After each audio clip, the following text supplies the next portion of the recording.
prenantes, des acteurs, des intervenants du secteur du tourisme en général et de l'hôtellerie en particulier. Et j'espère, bien entendu, être parmi vous la prochaine fois, lors de la prochaine manifestation que vous allez organiser. Je précise par ailleurs que je suis grassement rémunéré pour mon intervention. C'est bien ça, voilà. J'ai même droit, je crois, à une prise en charge pension complète pendant une semaine au Sofitel. C'est ça. Deux semaines. Très bien. Donc, je vais rentrer dans le vif du sujet en vous parlant, en imageant d'abord mon intervention par une citation de M. Conrad Hilton. Donc, on connaît plus sa petite fille, Paris Hilton, mais en fait, c'est lui, quand même, qui au départ a été celui qui a, à un moment donné, compris l'importance du marketing et de la commercialisation, puisque la citation que vous lisez ici participe véritablement à la problématique dont nous allons parler par la suite. Donc les chambres d'hôtel ne sont pas plus des cases vides à remplir au jour le jour. Il faut savoir que cette citation date de 1930.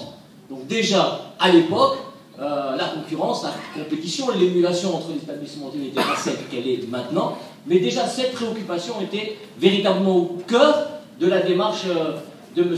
Conrad Hilton. Donc, au niveau du plan d'intervention, et comme j'interviens ici en tant que président de la Fédération nationale des hôteliers, je vais prêcher un peu pour ma chapelle, pour ma mosquée, c'est selon. Donc, vous parlez de la fédération. Donc, la fédération est une association à caractère national qui a été créée le 15 mars 2012 au Méridien et qui a vu un rassemblement de plus de 360 exploitants hôteliers qui sont venus et qui représentaient l'ensemble des 48 wilayas de notre pays.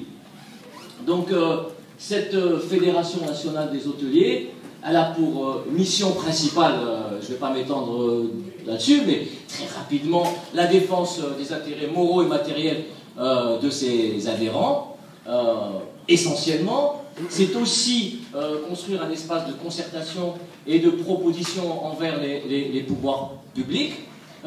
Il faut savoir que dans les pays qui ont une véritable vocation touristique, on en connaît certains, ce sont la multitude d'intervenants et d'acteurs qui font la politique du tourisme dans un pays. En l'occurrence, les fédérations nationales des hôteliers, les agences de voyage, les fédérations des offices de tourisme, les syndicats d'initiative, ce sont eux qui concourent à la mise en place d'une politique du tourisme. Le ministère ou les ministères, les pouvoirs publics n'intervenant que dans la promotion de la destination et dans la promotion de l'image du pays concerné. Donc la fédération est arrivée le 15 mars 2012 pour clôturer l'ensemble de la chaîne touristique dans notre pays, puisque les fédérations d'agences de voyage existaient, les fédérations d'un syndicat d'initiative existaient, la Fédération nationale des hôtels est venue donc clôturer l'ensemble de la chaîne touristique dans notre pays, et nous essayons par différents moyens de sensibilisation et d'action de faire en sorte que les exploitants hôteliers, tout secteur d'activité confondu. Il est évident que la fédération n'a pas vocation uniquement à regrouper en son sein les exploitants privés, mais aussi les exploitants publics. Donc il y a beaucoup d'amis et de collègues ici présents dans cette salle qui ont rejoint la fédération, ce qui prouve, s'il en était besoin, que la fédération est en train de faire un vrai travail de sensibilisation, un vrai travail d'accompagnement, un vrai travail de mise à niveau en termes de ressources humaines, de valorisation des compétences. Donc la fédération joue de ce point de vue-là son rôle, et je fais un appel, puisque charité bien ordonnée commence d'abord par soi-même. Donc je fais un appel à ceux qui n'ont pas encore rejoint la fédération, en leur disant que nos portes sont grandement ouvertes. Alors, avant de parler du marketing hôtelier, je voudrais vous donner un peu en continuation avec ce qu'a donné Madame la représentante du ministère du Tourisme sur les grandes lignes du tourisme international. Effectivement, Madame, le tourisme mondial, en nombre d'arrivées de touristes, en 2012, a dépassé le seuil des 1,350 milliard donné au OMT. Donc avec un chiffre d'affaires qui avoisine les 1000 milliards de dollars, ce qui est quand même assez important, assez conséquent. La moyenne des recettes du tourisme dans la part du PIB mondial tourne autour de 6%, avec pratiquement un emploi sur 10 qui vient du secteur du tourisme et de sa périphérie. Alors, avec aussi, et là j'ai les chiffres, une augmentation en prévision de l'année 2013 de plus de 4%. Donc, vous voyez, il y a des flux touristiques qui sont en continuelle augmentation, et je pense que notre politique, notre souhait, nous en Algérie, c'est de pouvoir bénéficier d'un petit peu de ces flux, ou d'une partie de ces flux touristiques pour notre pays. Alors là aussi, ce serait peut-être une donnée à vous donner, c'est que en 2012, l'Afrique, donc le continent africain, a drainé sur ses plus de 1000 milliards de touristes, de visiteurs étrangers, internationaux, a drainé plus de 50 millions de touristes. Donc c'est quand même important. Et le continent africain est celui qui, d'après les prévisions de l'OMT pour 2020, sera le plus important en termes d'augmentation, puisque en 2020, on escompte 85 millions d'arrivées internationaux en Afrique, et en 2030, 135 millions. Donc le rythme de progression des touristes internationaux est plus rapide en Afrique que sur tous les autres continents.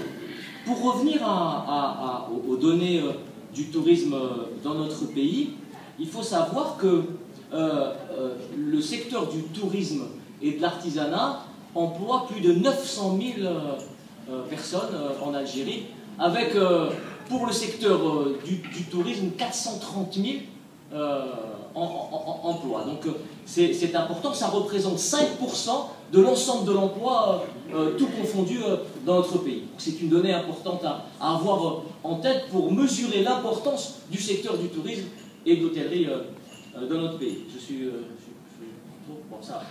Donc le secteur du tourisme en Algérie, on n'est pas encore arrivé là. Je voudrais revenir sur les chiffres. Voilà, donc pour le secteur de l'hôtellerie et du tourisme, vous voyez 2,5 millions de touristes, une augmentation de touristes internationaux, 1 million de touristes, ça c'est les chiffres aussi actualisés en 2012, 1 million de touristes étrangers en 2012, 250 000 d'origine européenne. En 1999, par exemple, nous n'avions que 50 000 touristes internationaux d'origine européenne. Donc il y a véritablement une augmentation notable.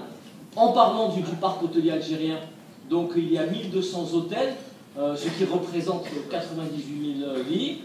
Secteur public, nous avons eu tout à l'heure M. Salah qui nous a fait un exposé sur Gestour. Lui a dans son portefeuille plus de 63 établissements, 8 stations thermales. Donc je parle là sous votre autorité. Est-ce que c'est les bons chiffres? C'est bien ça, hein, c'est ça. Voilà.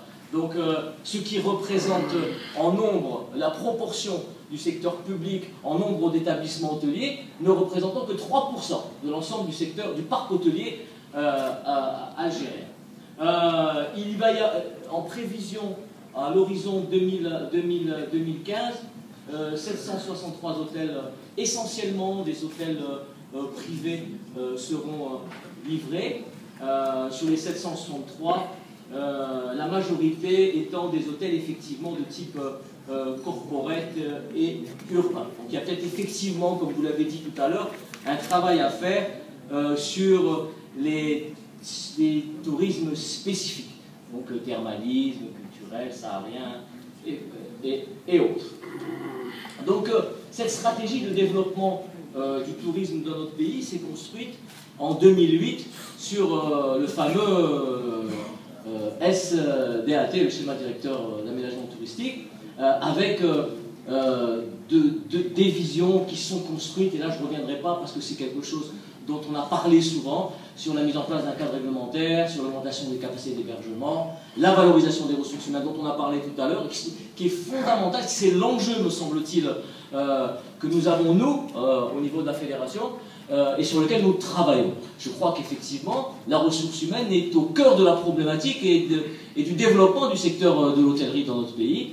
Et c'est une thématique, une problématique, une préoccupation que nous avons continuellement au sein de la fédération. Et évidemment, à haut niveau d'infrastructure, je crois que de ce point de vue-là, l'Algérie, ces 14 dernières années, a été bien lotie. Donc, les problématiques essentielles sur lesquelles je ne reviendrai pas, puisque ce n'est pas là le sujet de mon intervention, on peut les résumer à deux grandes problématiques, celle du foncier et du financement. Depuis quelque temps, ces données ont été prises en charge et je crois que le régime dérogatoire en termes d'obtention du foncier au niveau du régime dérogatoire général sur l'obtention du foncier a été grandement facilité puisque les WALI, les autorités locales, ont maintenant la possibilité de pouvoir donner du foncier touristique à tous ceux qui ont des dossiers d'investissement bancables et solvables. Sur le financement, des conventions de financement ont été signées par le ministère du Tourisme auprès de 5 banques publiques. Celles-ci se sont engagées à fluidifier le financement pour des projets d'investissement dans le domaine du tourisme avec la mise en place de mesures comme les taux d'intérêt bonifiés, le crédit et les crédits à long terme.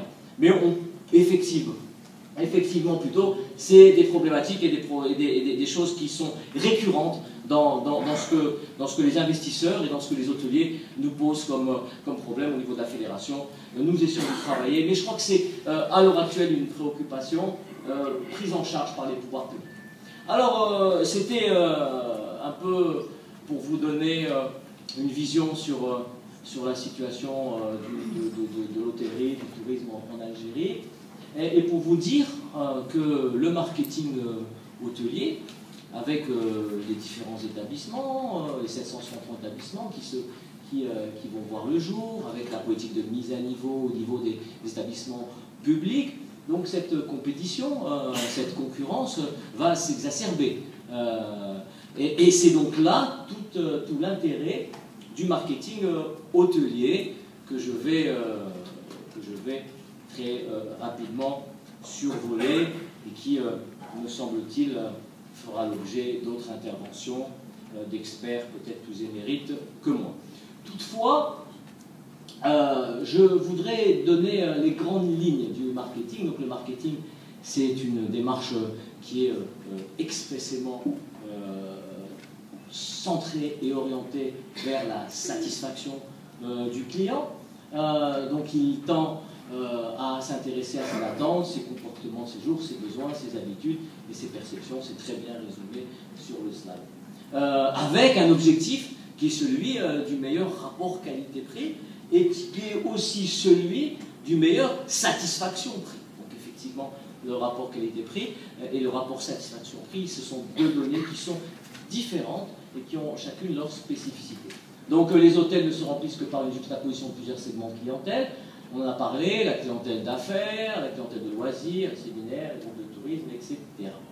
Donc, et là, on en arrive au cœur de ma communication, même si j'ai débordé sur d'autres sujets, c'est comment traiter ces différentes cibles en prenant en compte leurs spécificités. Donc, c'est là le passage du marketing de la transaction au marketing de la relation. Alors effectivement, avant l'émergence des nouvelles techniques de communication, avant l'émergence d'Internet, avant tout cela, la relation entre l'hôtelier et le client était une relation de transaction basique. Donc le client, c'était une orientation à court terme. Le client venait, donc c'était un acte isolé, on lui louait sa chambre, il repartait. La mise en avant des caractéristiques du produit n'était pas forcément la priorité. Le service clientèle, dans une économie où effectivement la loi, enfin la demande était supérieure à l'offre, n'était pas forcément là aussi une exigence. Le contact avec la clientèle était modéré, et la qualité était d'abord aussi de la production en interne au niveau de la prestation dans l'hôtel. Nous sommes passés de ce marketing de la transaction au marketing de la relation. Donc là, effectivement, tout le travail était mettre en adéquation la qualité de service avec l'attente du client qui venait consommer un produit hôtelier. Donc, ce qui donnait une orientation à long terme, Internet, donc l'Internet qui est entré véritablement dans le fonctionnement et qui devient un acteur, enfin, l'Internet étant maintenant quelque chose d'incontournable, donc contact continu avec la clientèle, mise en place de la valeur du produit pour le client, service clientèle, engagement fort. Donc vous voyez, ce changement du marketing de la transaction au marketing de la relation montre qu'il y a maintenant une évolution notable dans la perception que nous avons du client et du produit. Donc ça peut se résumer par une mécanique au niveau du marketing hôtelier qui est la connaissance du client, la personnalisation, la création de valeur, et je reviendrai sur chacune des valeurs, la communication, la récompense, le traitement préférentiel. On arrive je vois mal, puisque la communication directe et donc la fidélisation d'une nouvelle typologie de clientèle avec un circuit mécanique tournant. Donc pour les différentes la stratégie du marketing hôtelier par rapport à cette chaîne mécanique, il y a donc le marketing hôtelier avec la connaissance première du client. Donc c'est apprendre quelles sont les caractéristiques et le besoin de ce client et de ses préférences. Donc tout à l'heure je vous parlais de ma fonction de directeur général des hôtels Eden, donc c'est pour ça que je viens un petit peu à ce que nous avons fait dans nos hôtels. Donc à l'arrivée, et là c'est peut-être basique mais c'est des cas pratiques, donc à l'arrivée du client, donc nous faisons remplir un questionnaire pour récolter cette base de données qui est construite sur un mail, sur les informations du client, adresse. Après, on passe à l'adaptation et à la personnalisation. Donc cette même préférence est inscrite dans un système de gestion qui va être la mémoire effectivement de l'hôtel, permettant à donner à ce client le côté plus au niveau du service. Donc envoyer un client un email pour lui souhaiter un joyeux anniversaire par exemple, ou réserver à un client sa chambre préférée. Ensuite, la création de valeur, je n'ai pas trop le mot valeur, mais plutôt de bénéfices, c'est essayer de se différencier par rapport à une offre hôtelière de concurrents. Donc fournir des services non disponibles ailleurs ou d'une meilleure qualité. Donc dans nos hôtels, on transporte, par exemple, nous avons la capacité à avoir une chaîne, donc un certain nombre d'établissements hôteliers, donc transporter un client d'un hôtel à un autre gratuitement. Donc c'est aussi une chose importante. Donc ensuite on arrive à la communication. Donc la communication, vous le voyez en fonction des ressources RH, ressources humaines et financières, utiliser des outils médias et hors médias pour communiquer auprès des clients. Donc ça, vous comprenez aisément ce que ça veut dire. Avec l'ensemble des médias, journaux, télé, radio, web, emailing, événementiel. Donc ensuite, par rapport à cette communication, on doit donner donc des récompenses, donc mettre en œuvre des actions visant à offrir une récompense, telles qu'un rabais ou un produit promotionnel. Nous sommes en train de réfléchir au niveau de cette tactique, parce que c'est différentes tactiques qui font la politique stratégique du marketing hôtelier. Donc on réfléchit à mettre en place des cartes de fidélité au niveau de nos hôtels. Donc c'est aussi un exemple concret. Ensuite, le traitement préférentiel, donc offrir une garantie de service, certains extras, extra hôteliers, professionnels, je précise, comme par exemple des surclassements pour une clientèle fidèle qui peut donc être classée sur une suite ou en payant effectivement le même prix que c'est une chose. Donc en dernier lieu, la communication directe. Donc ça, c'est élaborer un marketing one-to-one pour garder toujours le contact. Donc c'est ce que nous sommes en train de faire, puisque nous avons fait dernièrement effectivement au niveau des hôtels Eden, une invitation au hôtel pour fidéliser la clientèle que nous avons existante, mais aussi pour essayer de fidéliser et d'attirer une clientèle qui n'est pas forcément la clientèle qui fréquente nos établissements. Donc j'ai essayé d'être relativement rapide. J'ai voulu vous donner des pistes de réflexion qui nous permettront, j'espère, au niveau du débat, d'approfondir certaines de vos préoccupations ou de vos demandes. Et vous dire qu'effectivement, le marketing hôtelier est un marketing relationnel. Et là, je lis, ayant pour objectif d'attirer, de développer et de fidéliser des clients de plus en plus exigeants. Tu passes à... Donc, voilà. Donc, j'en ai terminé avec le marketing hôtelier. Je voudrais aussi faire un peu de publicité, un peu de réclame. Ça se disait, c'était comme ça avant, la réclame, sur la Fédération nationale des hôteliers, en vous invitant le 25 novembre. Vous permettez, si ça se fait, hein? Voilà. Donc, le 25 novembre à l'hôtel Gézaïr, nous organisons une journée avec une thématique qui est centrale dans le cadre des préoccupations et de la mise à niveau du secteur du tourisme dans notre pays. Donc, l'hôtellerie en Algérie, état des lieux et perspectives. Donc, je vous invite le 25 à venir participer à cette journée qui, et nous nous donnons les moyens de le faire, qui sera des plus enrichissantes pour tous ceux qui mettent au cœur de leur préoccupation le secteur de l'hôtellerie, en particulier du tourisme en général. Et je vous remercie pour votre attention.